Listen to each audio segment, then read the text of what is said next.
Thomas Pynchon knew that our perception of history was a methodology of mind control. Pynchon knew, as we are going to hear him talk about today, that our nostalgia, our love of classic rock, of 90s rock, of these different eras is a mechanism to keep us divided and conquered, to keep us detached from any form of tradition and in our own little dreamscape hell zone.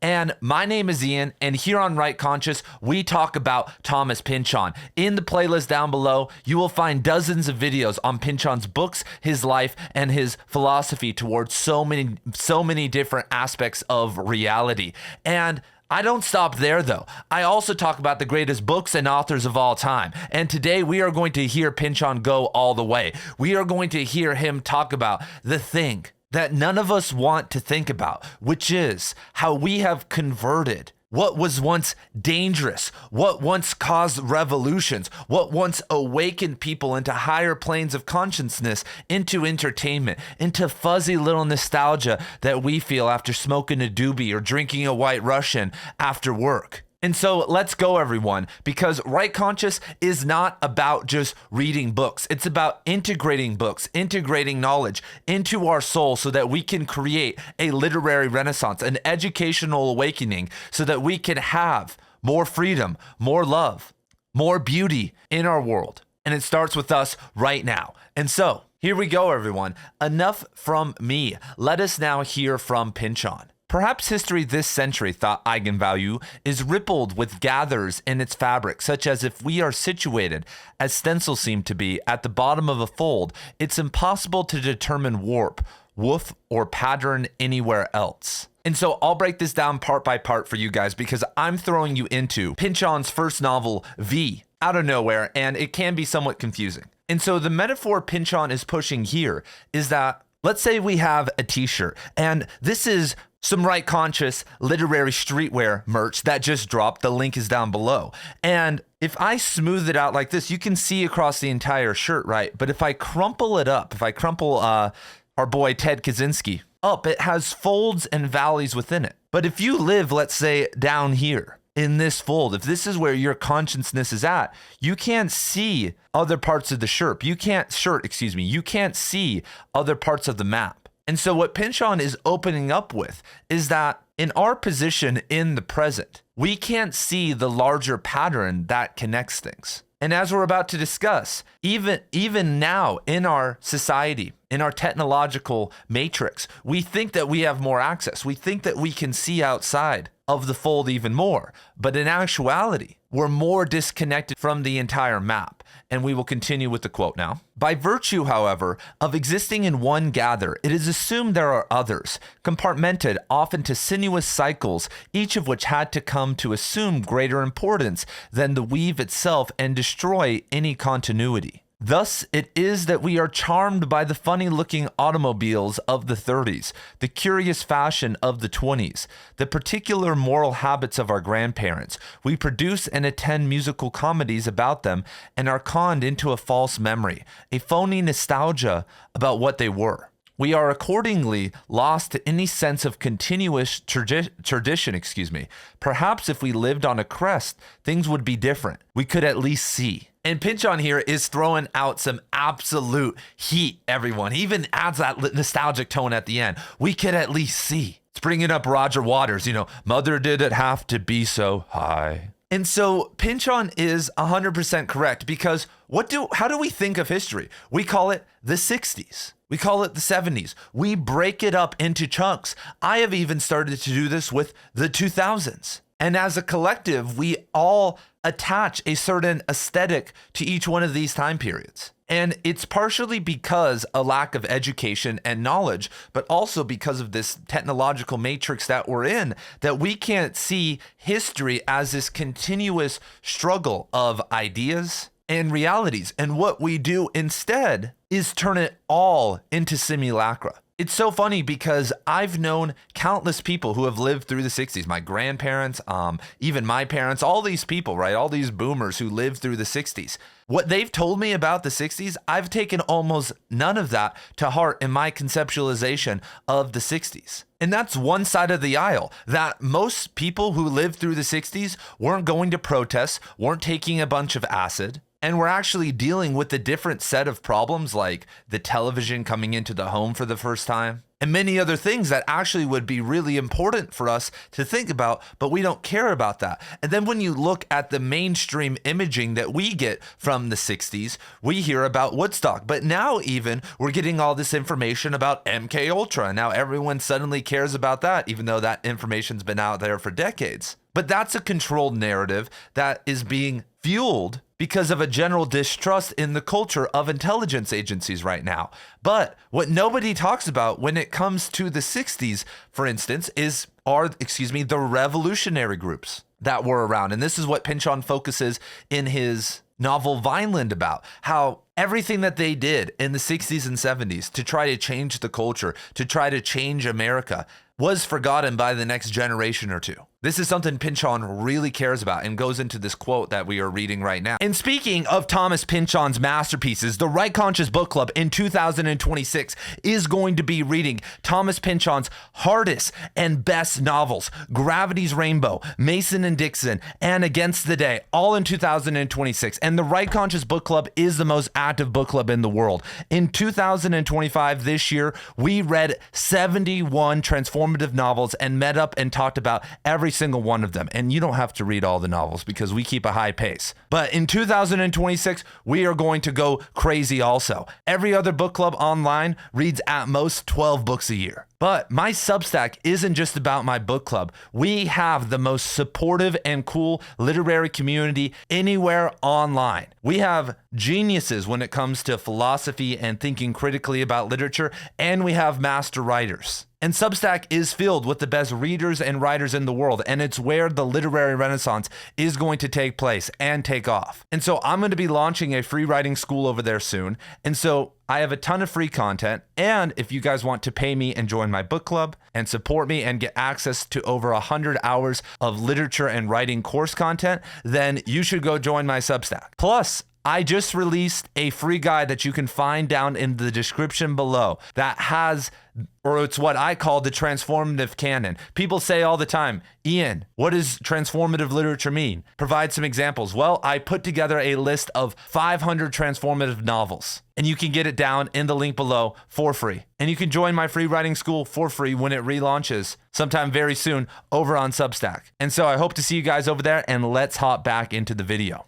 That as modern individuals or contemporary thinkers and people, we don't want to actually take up any form of a struggle. We don't want to do anything that requires sacrifice or to create any change in our current reality. And this is why. When you look at America, we live in such a sterilized political and philosophical environment. And anytime some shock jock on whatever side of the aisle rocks the boat, people collectively lose it. But in actuality, if you look at Europe, if you look at how people thought in the 1960s or 70s or just in the 20th century in general, what these people are saying may be outside of some edgelord stuff that gets everyone riled up or some crazy ideas, are pretty weak sauce compared to what people believed a century ago. And even worse, none of these people are actually willing to take any action on it. None of them are willing to stand up against the police or the government, or actually make true reformation in their community, or do whatever it takes to make a concrete change. And so it's interesting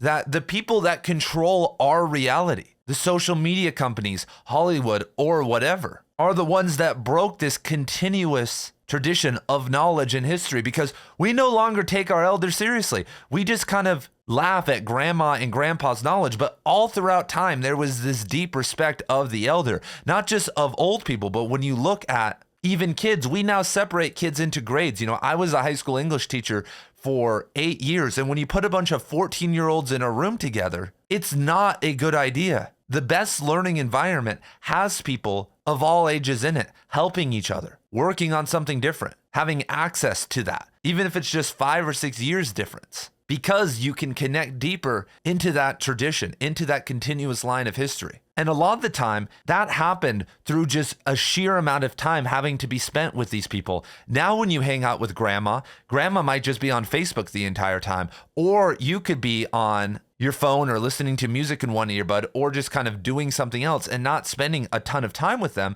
But all throughout time immemorial, there was this psychic resonance we had with not just being around our grandparents a ton, but working with our parents. If your dad was a shoemaker, then you were most likely going to be a shoemaker, and you were spending a ton of time with your father, and the same with your mother, and you're doing things in the household. And we've obviously broken out of that mold, and thank God I don't have to do what my dad did. But what we left behind was actually the axiomatic base of connection on a daily basis. And so now our parents, our siblings have become simulacra, have been manufactured. It's so odd. I know people who relate to their own family and process it through watching film or TV shows or whatever, or Instagram shorts where, Italian moms do this. And so we all feel like we have this intimate relationship with these different eras. Oh my God, I love fusion rock, Mahavishnu Orchestra. Oh my God, the 70s. But all we're doing is absorbing the general cliches of the culture. Imagine if people looked back at 2025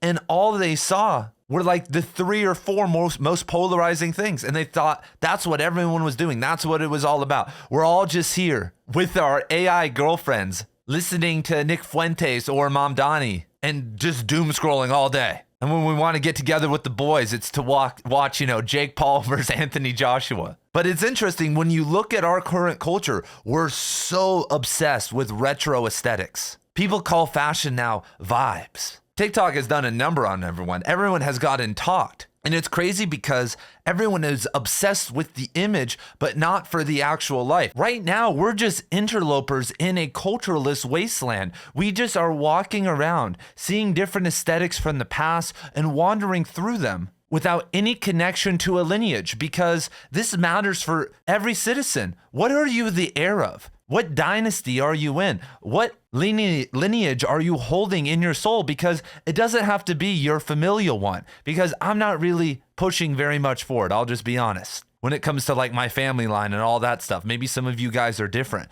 but I am holding right now the space for a literary lineage in my own writing with the Chinese wilderness poets, and with how I'm speaking to you right now with what Robert Bly did in the 1990s with poetry and literature. I'm just the next version of that. And when I got aligned with that, when I figured that out, I got so much better at this. I felt so much more content and got way better results. A lot of people in our society hate trying to find a coach, finding anyone to help make them better, whether that's a therapist, a personal trainer. We like to do it all on our own.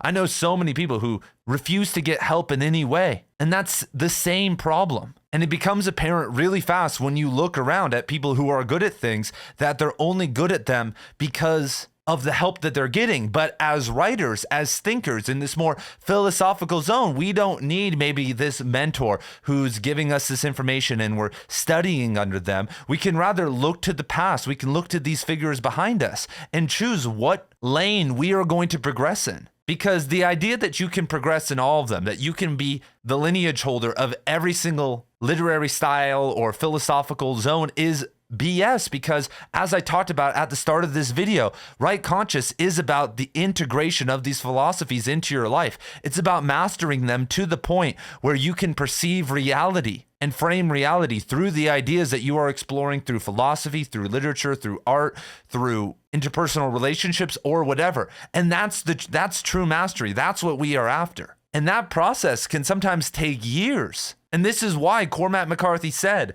books are made out of books. This is why I've been to the Cormac McCarthy archive. I've been to the David Foster Wallace archive. I've been to multiple other author archives also. They are huge stealers of information, and even more so, they stand and follow a lineage, whether that's Pynchon for Wallace or Faulkner for McCarthy. And because of that, people like us still talk about them today. And so what are we the heir of? What are we holding on to?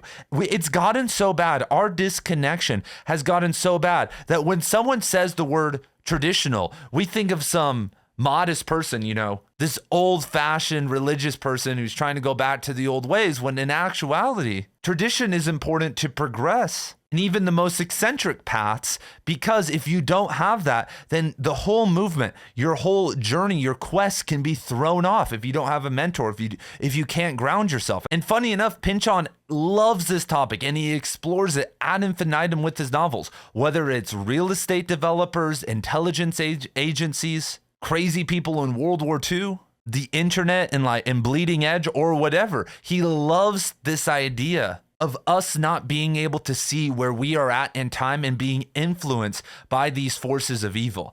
And it's crazy that we're in this double bind, that we have total access to information, to technology. If you have a phone right now and you know about shadow libraries, you have access to tens of millions of books for free. Anyone with a Wi-Fi connection in the world has the ability to access that stuff. And what are we doing with that knowledge? What have we done with it? Have we tried to perhaps, as Pynchon says, climb out of our fold and look at the world around us? Or are we going to stay stuck forever? And a philosopher that I know all of you guys love out there, Friedrich Nietzsche, says of men who love to study history, who are stuck in the past. And this is a big problem now.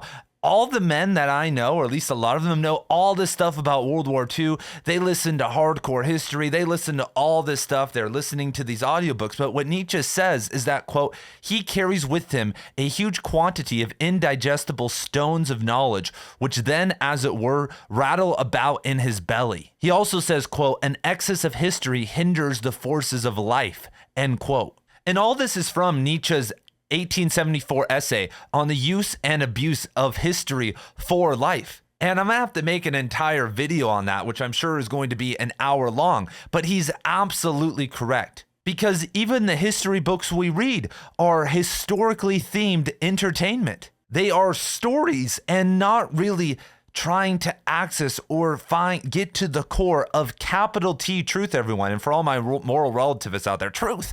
There's no such thing as truth. There's no such thing as objective morality. But when you get past that level of the game, if you can beat it, if you can get off Tutorial Island and sail away, then you start to realize that a lot of interest and a lot of explorations in literature and history and the humanities are antithetical to truth and truth in general. And turning up that kind of clarity in your own soul or as a culture is when big results start to happen, especially if it's not about superficial things, but about these higher principle truths. And the problem has now gotten worse with our feed, with our own personal fold. Our fold has now been created and curated for us to become stuck in forever. And so we don't just have to digest the stones of history, everyone. We have to activate and escape from the algorithm because it is constantly trying to con us.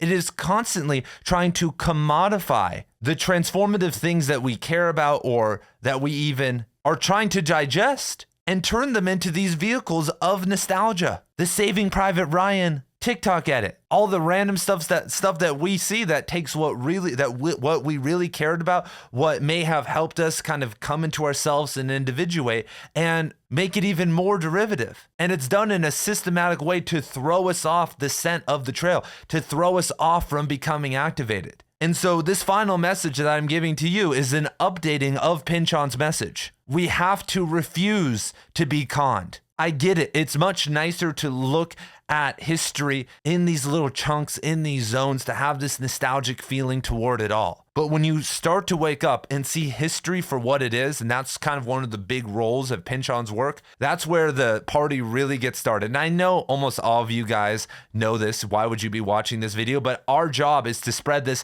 out to the world, and that's what the literary renaissance is about. And so I want to thank each and every one of you guys for rolling up to the video, for all the support. And of course, if you guys want more content, I have 1,000 videos just like this on books and authors that are all transformative. And so I will see you guys later and have a great night.